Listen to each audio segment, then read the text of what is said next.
Kurang dari 24 jam, Satreskrim Polresta Pekanbaru berhasil menangkap Afrizal, 32 tahun, pelaku pembunuhan terhadap istri sirinya di Rumbai, Pekanbaru.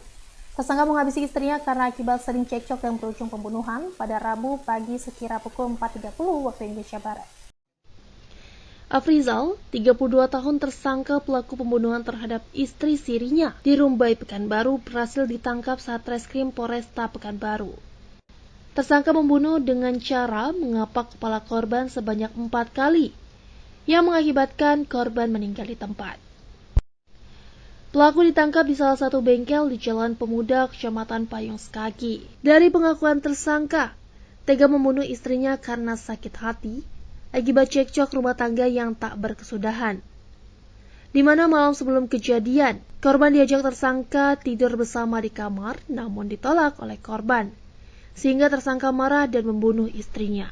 Pada tanggal 20-nya, yaitu di dini hari, si korban ini dengan posisi berada di ruang tamu, tepatnya di karpet, ya, di karpet. Dia belum tidur, didampingi oleh kakeknya, diajak oleh suaminya untuk masuk kamar tidur bersama, namun ditolak dengan alasan abang aja yang tidur di dalam kamar. Saya bilang. Pukul 1, yang kedua kalinya si pelaku mengajak kembali korban. Korban saat itu belum tidur. Ayolah tidur di kamar bersama. Namun ditolak lagi. Akhirnya setelah ditolak itu korban mondar-mandir di dalam rumah, keluar rumah. Yang ketiga kalinya saat itu korban sudah tidur. Kakeknya namun belum tidur. Dibangunkan lagi istrinya, si korban. Ayo tidur di kamar bersama saya. Namun ditolak lagi. Oke, keluar. Pukul 3, ya, kembali lagi si suami ini membangunkan kembali, mengajak tidur bersama di kamar, namun ditolak lagi. Karena hari sudah semakin pagi, ya sekitar pukul 4.30, sekitar pukul 4 ya, suaminya ini ngajak lagi untuk tidur di kamar. Namun istrinya yang dibangunkan tersebut menolak dan mendorong si pelaku, menolak, istilahnya tidak mau mengikuti ajakan dari si suami tersebut. Jadi ada sekitar 5 kali lah sudah diajak untuk ke dalam kamar. Karena ditolak terus, ya, si suami merasa emosi, merasa tidak senang atas perlakuan istrinya itu, muncullah niat untuk melakukan tindak pidana menghilangkan nyawa orang lain, yaitu pembunuhan. Dengan cara apa? Dia mewujudkan niat tersebut, ya, yang bersangkutan si pelaku mencari alat sebagai benda yang akan digunakan untuk pembunuhan, yaitu sebuah kapak yang berukuran sekitar 30 cm terbuat dari besi yang berada di lemari di rumahnya itu sendiri. Setelah diambil, dia mengambil kapaknya di kekuasaannya, tangannya. Saat itu istrinya masih tidur, si pelaku menghanyutkan kapaknya beberapa kali. Dari hasil pemeriksaan sekitar 3 kali mengenai kepala dari si korban, yaitu di bagian kepala, di bagian tengkorak, bagian hidung, intinya adalah di bagian kepala, sehingga mengakibatkan korban diduga meninggal dunia di tempat.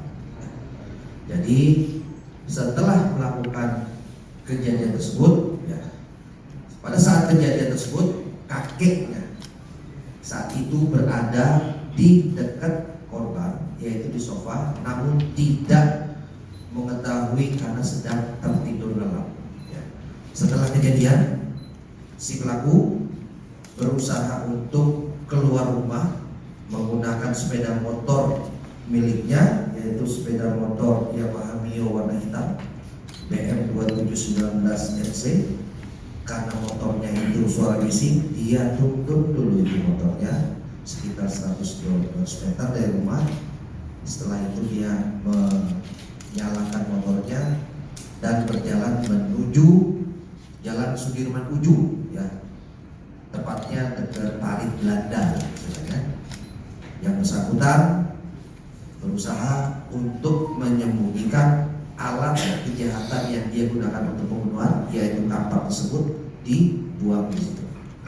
Setelah kejadian itu, si pelaku menuju ke berbagai lokasi ya, dan hasil keterangan dari tersangka yang bersangkutan menuju ke bengkel motor ya, tepatnya di Jalan Pemuda di wilayah Payung Sekaki untuk memperbaiki sepeda motornya.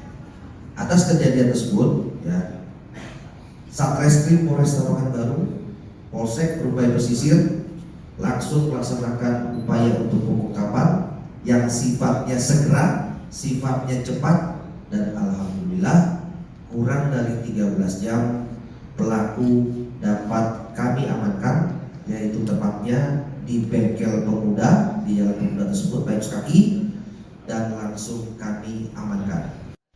Akibat perbuatannya, tersangka dikenakan pasal 340 junto pasal 338 KUHP dengan sengaja menghilangkan nyawa yang mengakibatkan meninggal dunia dengan ancaman pidana hukuman mati atau pidana penjara seumur hidup. Purwanto, Jeda TV melaporkan.